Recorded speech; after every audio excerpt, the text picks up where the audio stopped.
All right. Hello, everyone. Welcome to the very first video in our series, What You Need to Know for the Student Org Community. My name is Grace Jacks. I work in the Office of Student Involvement as the Student Org Specialist, and I'm joined here today with some great Student Org leaders from our organizations on campus. The point of this whole series is to give our Student Org community some insight on how the fall is going to look, what resources different orgs have, what kind of ways we can build community this quarter, and for this video, kind of what these student leaders have in mind for the fall and what they've been working on. So I'm gonna let them introduce ourselves. I'll start with Connor since he's right next to me. Sure. Hello, I'm Connor Mudd. I'm a senior at DePaul studying marketing, and I am the president of the DePaul Activities Board, so the largest programming board on campus. Awesome. And then Keith, do you want to go next? Yeah, sure. Hi, everyone. My name is Keith Nord, and I will be entering my junior year. I am the president of the Black Student Union, and I also serve as the executive vice president of academic affairs and SGA, or student government. Awesome, thanks. And then Giselle. Hi, everyone. My name's Giselle. I'm a senior, studying international studies, and I am the current student government president. Thank you so much. So this is just going to be like a little interview talk show series. I have some questions prepared for them, and they're going to give some insight on what they're working on. So my first question is, what kind of programming or resources do you have planned for the fall? And anyone who feels comfortable can answer first.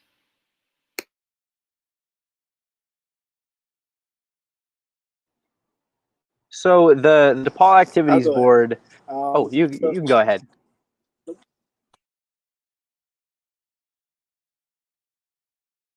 Go ahead. So the DePaul Activities Board generally hosts about 30 events every single quarter, at least in our past.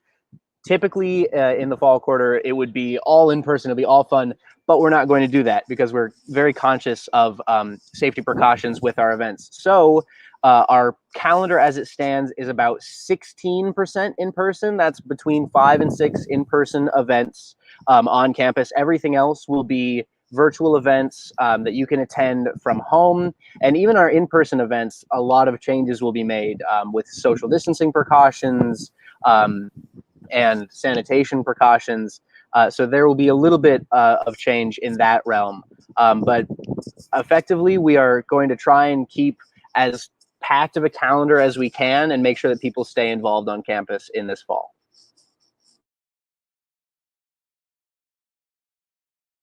Sweet. Keith, if you want to go next. Yeah, so our first set of events will be geared towards our incoming freshmen and transfer students. While we would try to cater to all the needs of our students, we believe that these groups need our attention the most because they are newest to our campus.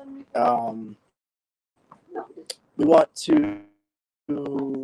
them to feel as welcome as possible, give them that sense of belonging.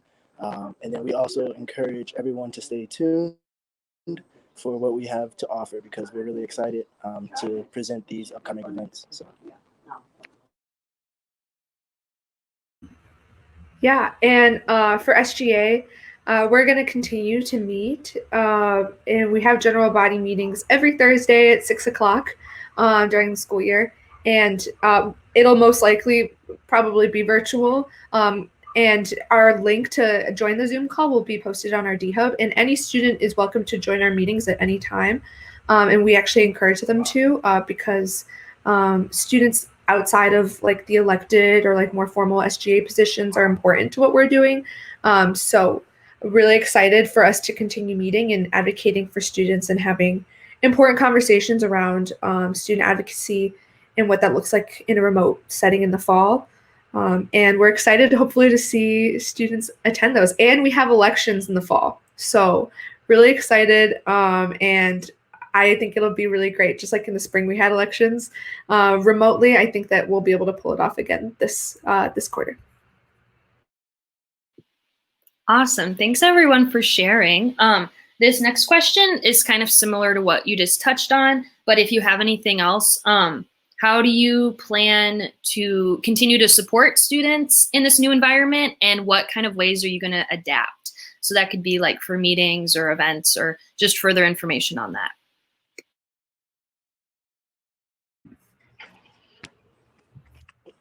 So yeah, I'll go. We have already done a lot of work to support students who oftentimes sit in the margins at DePaul this summer, whether it be providing our support to international students or advocating for the end of the fraternal order police, excuse me, and the Chicago Police Department to ensure the safety of our Black and Brown students here at DePaul. But our work doesn't end here. We'll be joining the selfie campaign that shows support and fights for our Chartwell's dining workers. Many were able to provide for themselves and their families due to the threat of COVID-19. Although DePaul has done little to nothing to ease the stress and financial burden of people in our community, we are eager and ready to continue our outreach and advocacy on behalf of students and the DePaul community at large. And also working in conjunction with a lot of student organizations who are already done a lot of good work in our community. So, yeah, thank you for sharing that.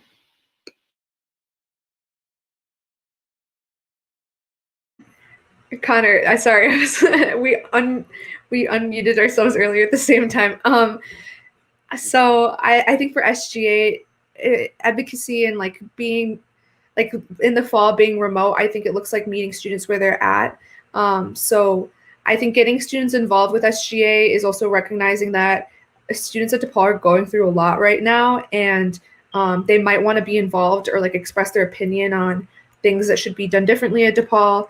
But they might not have the capacity to like attend a meeting, but they still want to get involved. So I think for the fall, it looks like us doing outreach to the different student organizations that are working really hard to advocate for student needs, like Keith was mentioning. And I think it's also meeting students where they're at and making like in the spring quarter, we did like a form where like any student could go to our bio on the SGA Instagram and fill out like a survey and like briefly just like give some feedback on SGA or DePaul as a whole. Continue to do things like that, I think, is important because students have different levels of commitment that they're willing to give right now.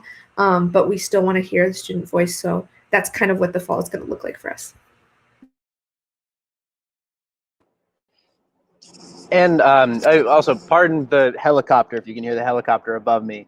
But I think part of DAB's central purpose is really to get students involved as much and as thoroughly as possible, and also to keep them engaged. So one of the things that we're actually going to be adapting with is more passive programming, more programming that isn't, oh, you go see a concert at this time. It's more, oh, you take a step back, and we offer materials for people to learn and grow in different types of environments. So we're really looking to change the environments that we program in, is really what is the core of our adaptation plan.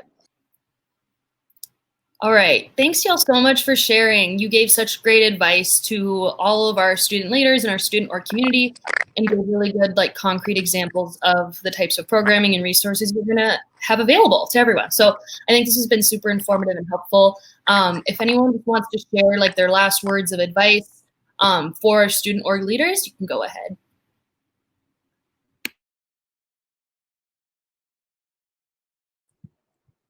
I would probably want to say, no matter what, make sure that you are keeping students engaged. Our campus might be virtual, but it's still a campus. So we really want people to hang in there and stay engaged with their campus.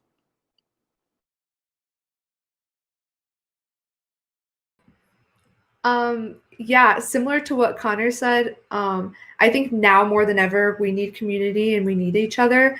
And even when we're on campus, I think that student orgs are important because of the community that they bring.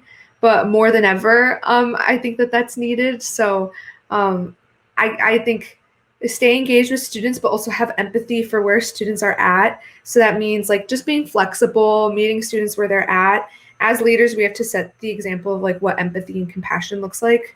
So that means treating the members of your organization with empathy and compassion, acknowledging that this is a really tough time for everyone. So yeah, and just believe in yourself. You were put in this position for a reason. So as student org leaders, don't lose sight in like what it was that drove you to join and what it was that drove you to be a leader. And yeah, just believe in yourself.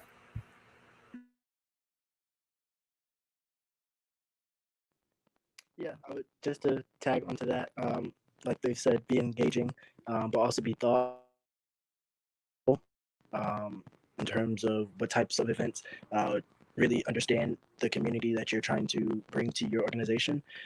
Understand, like Giselle said, what type of things that they're able to do. So yeah, just be thoughtful. Amazing. That's great advice. Thank you all so much for sharing and being such great leaders in your orgs and just for the DePaul community. I hope this was helpful to everyone watching. And if you have any questions for the student org community, you can always email us at studentorgs@depaul.edu. We're always here to help and support, and we wish you luck this fall. All right. Thanks, everyone. Bye.